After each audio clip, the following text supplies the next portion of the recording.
Hello everyone, আশা করি তোমরা সকলেই সুস্থ আছো। আজকে আমরা গণিত সাথী বই থেকে আবারও কিছু বিয়োগের অঙ্ক শিখে নেব। আমরা গত কয়েকদিন ধরে বিয়োগের অঙ্কই করছিলাম।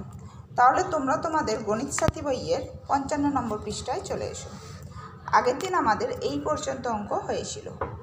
আজ আমরা মুখে মুখে বিয়োগ করো এখান থেকে অঙ্কগুলো করব। দেখো, যদিও এগুলো আমাদের মুখে মুখে করতে বলা হয়েছে, তাও আমরা খাতায় লিখব, ঠিক আছে? প্রথমে দেখো, কয়ের অঙ্কটায় কি বলা আছে, বলেছে 6 থেকে 2 নিয়ে নিলে কত হয়। তার মানে আমরা কি করব, 2-এর পর থেকে 6 গুনব, অর্থাৎ 6 হলে থেমে যাব। 2-এর পর 3, 4, 5, 6, কঘাট হলো 4। তাহলে আনসারে কত লিখব, 4। ওকে, এরপর দেখো একটা দেখো, 8 থেকে কত বিয়োগ করলে বিয়োগফল 2 থাকে। এখানে বিয়োগফল দেওয়া আছে আর বিয়োজন দেওয়া আছে, তাও আমরা এটা বিয়োগই করব। তাহলে 8 থেকে কত বিয়োগ করলে বিয়োগফল 2 থাকে। 2-এর পর থেকে আমরা 8 গুনব, অর্থাৎ 8 হলে থেমে যাব, ঠিক আছে? 2-এর পর 3, 4, 5, 6, 7, 8। তাহলে 6-এর অঙ্কটায় কত উত্তর হলো, 6, তাই তো? এইভাবে তোমাদের এই সব অঙ্কগুলো করতে হবে। যদি অসুবিধা হয় তোমরা ক্লাসে ম্যামের থেকে জেনে নিও। এরপর তোমরা পরের পেজে চলে এসো। দেখো এখানে কি বলা আছে, অঙ্কের ভাষায় প্রকাশ করে সমাধান করো। অর্থাৎ এই অঙ্কগুলো একটু লিখে লিখে করতে হবে। এখান থেকে আমি তোমাদের ক্ষয়ের অঙ্কটা দেখাচ্ছি। দেখো, মিমিদের বাগানের গোলাপ গাছে 9টি গোলাপ ফুটেছিল, তার মধ্যে 4টি গোলাপ তুলে নেওয়া হলো। এখন গাছে কয়টি গোলাপ থাকবে? কটা গোলাপ ফুটেছিল বলা হচ্ছে, 9টি।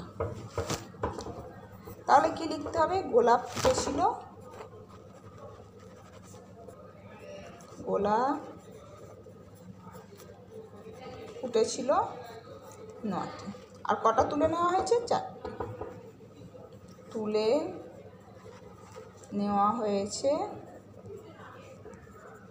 4টি। তাহলে তুলে নেওয়া হয়েছে 4টি, তাহলে আমরা কি করব, কমে যাচ্ছে, মানে গাছে গোলাপ ফুল কম থাকছে, তার মানে বিয়োগ করতে হবে। কমে গেলে তোমরা জানো বিয়োগ করতে, এখানে বিয়োগের চিহ্ন দেবে। দেখো পুরো সেন্টেন্সটা একবার করি, পুরো অঙ্কটা বলছে, মিমিদের বাগানে গোলাপ গাছে 9টি গোলাপ ফুটেছিল, তার মধ্যে 4টি গোলাপ তুলে নেওয়া হলো। এখন গাছে কয়টি গোলাপ থাকবে? তাহলে কয়টি গোলাপ থাকবে করতে গেলে কি করব, বিয়োগ করব। চলো বিয়োগ করি। 4-এর পর 9, 4-এর পর 5, 6, 7, 8, 9, 5টি। অতএব উত্তর লেখো যে এখন গাছে 5টি গোলাপ থাকবে। এখন গাছে 5টি গোলাপ